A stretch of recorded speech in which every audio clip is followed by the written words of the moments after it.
It's 7:30. Good morning. I'm Ian Crouch with Hunter News.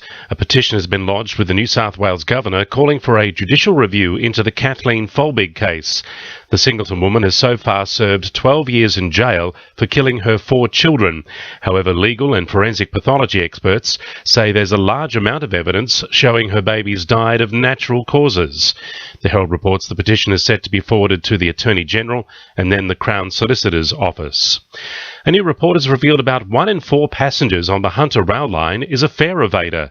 A survey carried out in November last year found 24% of travellers between Wickham and Dungog don't carry the right ticket or one at all. It's the worst record in the state, costing $700,000 a year in lost fares. About 11% of passengers on the Newcastle line between Warnervale and Wickham are also dodging fares. Hunter residents are again being urged to get vaccinated as this year's flu season ramps up.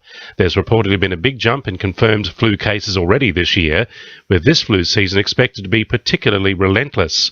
But Dr. Tony Merritt from Hunter New England Health says it's too soon to tell. We've certainly had some influenza cases, and we get some year-round, but we don't know how bad the influenza season will be this year. It's very hard to predict that in advance. Really, the key message is to make sure that, particularly if you're in one of those vulnerable groups, that you get your influenza vaccination now if you haven't already. A coroner has recommended mandatory life jackets for rock fishermen following an inquest into the drowning deaths of 9 people, including 3 at Snapper Point, just south of Catherine Hill Bay. He's also called for shock signs at known trouble spots to highlight the number of deaths and serious injuries. The state government has been urged to introduce laws making it compulsory for rock fishermen to always wear life jackets. Maitland City Council has welcomed a WorkCover probe into the Levy project. An inspector has assessed the mall upgrade in High Street after concerns were raised, suggesting parts of the site may be unsafe for pedestrians. As the mid-year clearance sales get underway, it's important shoppers in the Hunter know their rights don't stop when sales start. New South Wales Fair Trading has received 871 complaints about misrepresentation of retail goods in the last financial year, many of which were about purchases made during sales.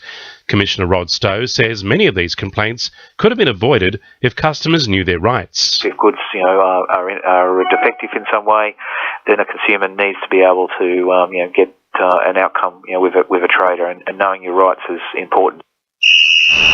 Sport, thanks to our sponsor, Warners Bay Sports Club. Newcastle Knight Clint Newton is insisting the finals are not out of reach for the Red and Blue. Following this week's bye, the Knights face 6 away games in their last 9 and will need to win at least 8 to make the finals. Newton says every loss is a new lesson. You want to try and come away from every season having learnt something. We need to finish strong and hopefully go into the pre-season, and the semi-finals aren't gone yet. You still got to have some hope that you've got to start playing some decent footy, so you're going to be there in September. The Newcastle Jets are preparing for a tough start to the 2015-16 season, being drawn to host Cup runners-up Perth Glory in their round of 32 clash. New defender Nigel Bogart is looking forward to the challenge after beating Perth 1-0 in last season's decider.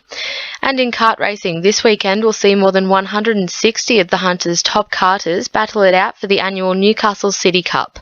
That's sport. I'm Georgia Moylan. To NURFM News Time 26 to 8.